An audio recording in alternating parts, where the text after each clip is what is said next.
اصبر لا تسرع خليك شوي على مهلك. Сіз жолда дәл осындай жағдайға тап болсаңыз, не істер едіңіз? Сәлем достар, сіздермен бірге бұл мен Мистер Джаз. Менің арнама қош келдіңіздер.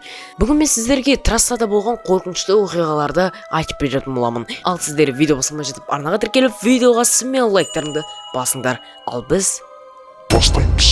бұл видеода адамның бойымен сәйкес келмейтін қара елес көлікпен жүгіре жарысуда. Бұл видеоны көрген көпшіліктің пікірлері екіге бөлінді. Бірінші бөлігі бұл видеоны жасанды интеллект шығарды, мен сенбеймін десе, ал екінші бөлігі бұл видео рас деп шындыққа келтіріп отыр. Жалпы менің өз ойым бұл видео жасанды интеллектке ұқсамайды. Әрине бұл жерде мен видеоны рас деп те отырған жоқпын. Себебі бұл жерде бір ескеретін жайт, бұл жерде видеоның өзі мен видеоның дауысы бір-біріне сәйкес келмейді. Яғни айтқанда бірінші видеоның өзін қарасақ, себебі алдыңғы жүргізуші көрініп тұрған айнада әйел адам отыр. Яғни көлікті басқарып отырған адам әйел адам. Ал видеоның даусына мен беретін болсақ, сендер байқағандай видеода ер адамның даусы. Жалпы тағы да бір ескеретін жағдай, бұл жерде әйел адамның түр әлбетіне қарасақ, оның эмоциясы жоқ. Яғни айтқанда оның бетінен қорқыныш байқалмайды. Осы себептерден адамдардың ойы екіге бөлінеді. Жалпы достар, өздеріңіз қалай ойлайсыздар?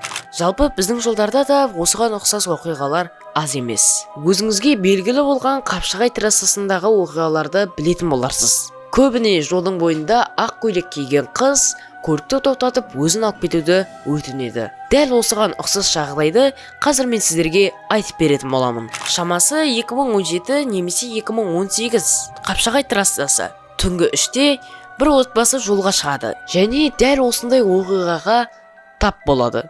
Жолда көлікті басқарып жатқан жүргізуші бір қызды байқайды. Ол жерде не ауыл жоқ, не үйде жоқ. Бұл қыз не істеп жүр екен деп тоқтауды шешеді. Жалпы көліктің алдыңғы орындығы бос болатын. Көліктің жылдамдығын баяулатып тоқтай бастаған сәтте көліктің жарық шамы қызға түседі. Және соңғы сәтте жүргізуші қыздың аяқ емес, тұяқ екенін байқайды. Оны көрген жүргізуші қатты шошып кетеді. Бірақ тоқтаудан басқа амал жоқ. Көліктің терезесін ашады және қызбен сөйлеседі. Қыз өзінің адасып кеткенін айтып, өзімен бірге алып кетуді өтінеді. Жүргізуші болса қатты қорқып, қызды тастап, бар жылдамдығын қосып қашады. Бірақ өз эмоциясын жасырып, үн қатпайды. Себебі көліктің артқы орындығында әйелі және екі баласы ұйықтап жатқан еді. Сол сәтте жүргізуші көліктің артқы терезесіне қарайды. Ол жерден ол қыздың көлік артынан қалмай жүгіріп келе жатқанын байқайды. Жүргізуші болса қорқып, көліктің жылдамдығын қайтадан асырады. Тіпті сағатына 150-170 шақырымға да жетіреді. Қыз сонда да көлік артынан қалмайды. Және бір сәтте жоқ болып кетеді. Әрине жігіт ол қызды артта қалды деп ойлайды. Бірақ бір сәтте жүргізуші көліктің қаптал терезесінен қыздың көлікпен бірдей жылдамдықта келе жатқанын және жігіттен көз алмай тұрғанын сезеді. Және көліктің жылдамдығын барынша арттырады. Қыздан қанша уақыт қашып келе жатқанын және қанша шақырым жүргенін де білмейді. Сол сәтте алдынан қаланың жарық шамдары көріне бастайды. Ал осы сәтте қыз көліктің артында қалып, ғайып болып, жоқ болып кетеді. Арадан уақыт өтіп жүргізуші дәл осы трассада осындай оқиғалар көп болғанын естиді де өзінің оқиғасымен бөліседі. Көбіне дәл осындай жағдайлар Қапшағай трассасында көп болады. Және бұл тұяқты қызды көрген жүргізушілердің кейбіреулері есінен адасып та кеткен. Тек қана Қапшағай емес, осыған ұқсас жағдайлар Қазақстанның басқа трассаларында да болып тұрады. Сіздер осыған ұқсас оқиғаны естіп педіңіз? Оны комментарияға жазып кетейік. Тағы бір осыған ұқсас оқиға. 2022 жылдың күзі. Бір жүргізуші Алматыдан Таразға бет алады. Сағат түнгі 4. Ауа райы ашық, бірақ трасса бос. Жүргізуші көп жүрген жолмен келе жатқан еді.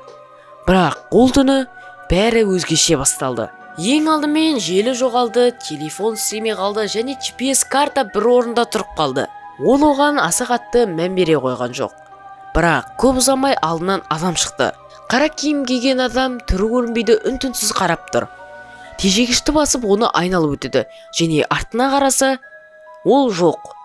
Ол басында өз-өзін жұбатып, оны көзіне көрінген шығар деп ойлайды.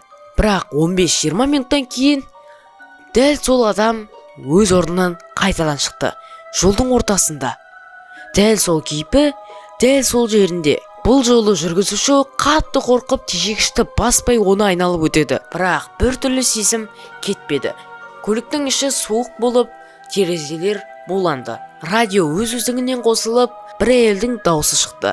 Сөздері түсініксіз, бірде қатты, бірде жай. Ол радионы сөндірді, бірақ әуен жалғаса берді. Кенеттен көліктің терезесіне біреу қатты соққы жасады. Жігіт қатты шошып, көлікті тоқтатып сыртқа шықты. Бірақ далада ешкім жоқ. Көліктің ішіне кіріп, артқы орындыққа қарағанда біреу отырған секілді. Жарықты жаққанда ешкім жоқ. Бірақ орындық суланып тұр. Тап бір адам отырғандай. Жігіт көлікті оталдырып, трассадан шыға берді. Сол кезде GPS қайта қосылды. Сағат 4-4 кетті. Бірақ жігіт өзінің трассада 1 сағаттай жүргендей күй кешті. Кейін ол картаны қараса, бұл жер бұрында жабық әскери аймақ болғанын білді. Жігіт бұл оқиғаны ешкімге айтпаған. Бірақ интернетте дәл сол жерде болған тағы да 3 оқиғаны естігенде денесі тітіркеніп кетті. Достар, осындай оқиғалар өте көп. Тіпті 1000-нан асақ десек те болады. Бірақ мен сіздерге 2-ін ғана баяндап отырмын. Достар, егер де сіздерді осындай жолда болған оқиғалар қызықтырса, мен бұл оқиғаның 2-ші бөлімін шығаратын боламын.